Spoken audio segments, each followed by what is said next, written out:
The book Romans, part 54. I'm Professor Ernest Redlinghuys of the First Assembly of Yafashua in South Africa, Victoria, Montana, also international. Should you require any of my books which I've written, maybe the book Israel's Rapture, which is part of my doctoral degree, or which is my doctoral degree, you can contact me at my WhatsApp number, +27 international code. O is +27 and the number is 0722 367 124, or just go to my website, https://yahvah.co.za. If this is the first time that you are about to participate in the study, you're so very welcome. Hallelujah. Please go to part 1, start from the beginning, because you've missed out on quite a bit of information. Very important to subscribe to the channel in order to receive the different notifications of all the other studies that we are currently busy with. Please send this link with your friends and family and everybody that's dear to you. Make sure you please have a 1611 King James Bible, pen and notepad ready. By this time you should know that we do not associate ourselves with any churches, denominations, organizations, Messianic or Hebrew root people, or nobody. We are not affiliated to any Protestant, Charismatic, Catholic church, nobody. We are only an end-time Bible study group functioning worldwide through the internet, and we are using the original 1860 restoration of the original Sacred Name Bible, which was translated by Dr. Joseph Briant Rotterdam. And in this Bible, the name Jesus was originally Yafashua, the name God was originally Elohim Hashim, the name Lord was originally Yafa, the name of the Holy Spirit is originally the Ruach HaKodesh. Welcome to Breakfast with Prof. Hannes. Hallelujah. I trust that this study today is going to be a blessing to you, in the name above every other name, the name Yafashua.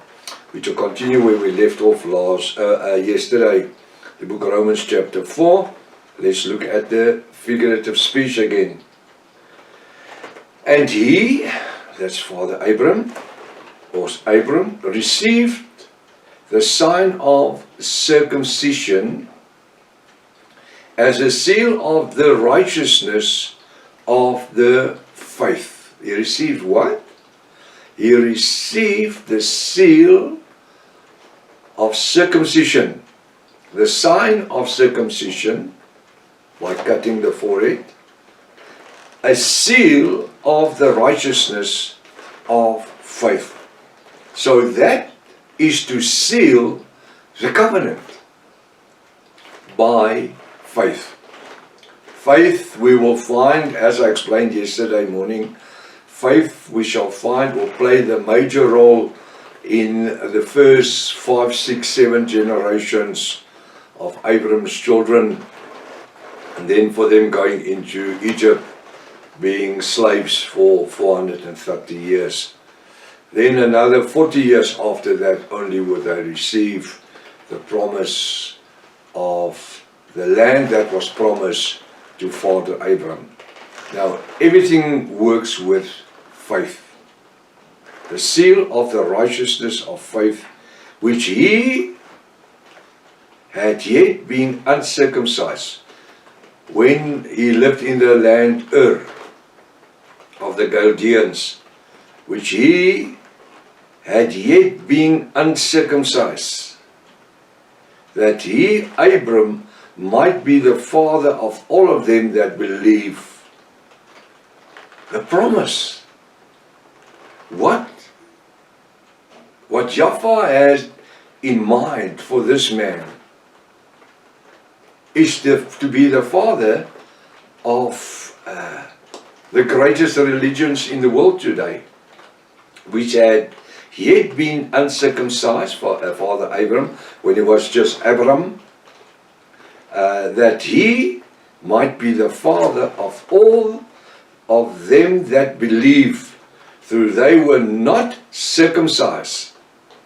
Those that traveled with him, Those others that left their hometowns, going with him, Lot and his family as well, following Abram. Abram received the promise, but the others followed. In what? In faith. In total blind faith. I want to call that reckless faith. That they were not circumcised, that righteousness might be imputed into them also. They were not circumcised at first.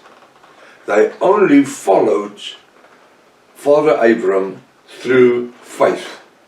He had faith in Father Yahweh, not being circumcised at that stage. Only later would Yahweh give him the circumcision as the sign of the covenant between him and Father Abram. So the others were not circumcised. The others didn't have the promise. They just follow him, Abram, in faith, believing that he heard from Yahweh Almighty.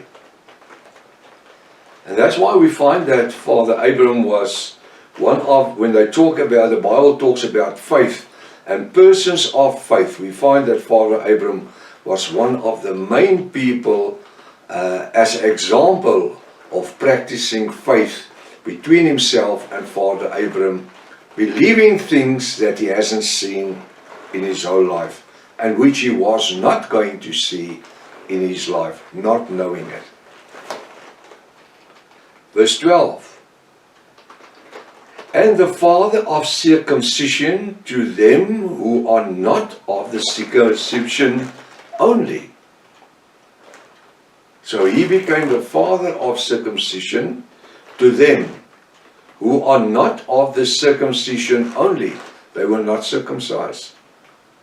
But who also walk in the steps of that faith of our father Abram. That's what I just said in the previous scripture. Which he, Abram, had begun yet uncircumcised. He had been uncircumcised. When he started his walk with Yahweh, he was not circumcised. He was uncircumcised. And the others in the same manner that follow him, Lot and all the other men, followed as uncircumcised. Only on a later stage would the uncircumcision be changed to the sign of the covenant being circumcised. Then Yahweh says that every man in the realm of Abram, his slaves and all his people and Lot and all the others, they need to be circumcised in order to become part of the promise and the covenant between Father Abram, on that stage it was Abram, between Abram and Yahweh Almighty. Now this is what faith is. They followed him without even understanding, without even seeing. They didn't see the boundaries of the city. They had no direction in which direction to move. Abram couldn't sit with them and says, if you follow me, I'm going to lead you to a land that overflows with milk and honey. No, no, no, no. All Father Abram had is, follow me and I will make you a great nation. And many nations will come from you. You will be the father of many nations. In you, every other nation will be blessed. Now we have a similar promise in Yahweh, being the one that became our high priest. A high priest who didn't have any sin, but came with a promise of eternal life. The difference between Abram's promise and the one that Yahweh brought us, we had a promise written in the blood of the Son of the Creator of heaven and earth, which makes a vast difference. So what do we have? We have a covenant, a New Testamental covenant written in the blood of Yahshua. The Bible says he's no man that he shall say something and not do it, or turn on his own word. And he have said, you shall live although you've died. And we know that in the last 2,000 years, through different tribulations and different onslaughts in the lives of the Yahwist, we know that a lot of people got cold feet. They turned around from the truth back to the lies, church dogma, church teachings.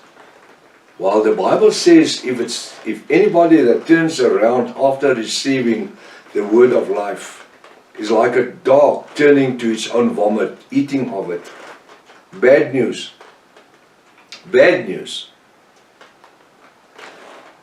We have a promise. And he that made this promise has sealed it with his own blood. And we have the comfort of the Comforter, the Ruach HaKodesh, the Holy Spirit, living in us, in our soul's dimension, guiding and leading us and teaching us in faith and truthfulness, and convicts of sin and unrighteousness. So we have the advantage of living, the Ruach HaKodesh living in us, because the Bible says he does not live in temples made by hand. So we have a promise of eternal life, and having the Ruach HaKodesh in us, living within our soul's dimension, being in contact with Father Yahweh and Yahshua every second of the day. Not having to make an appointment to see or hear from them. They are right within us.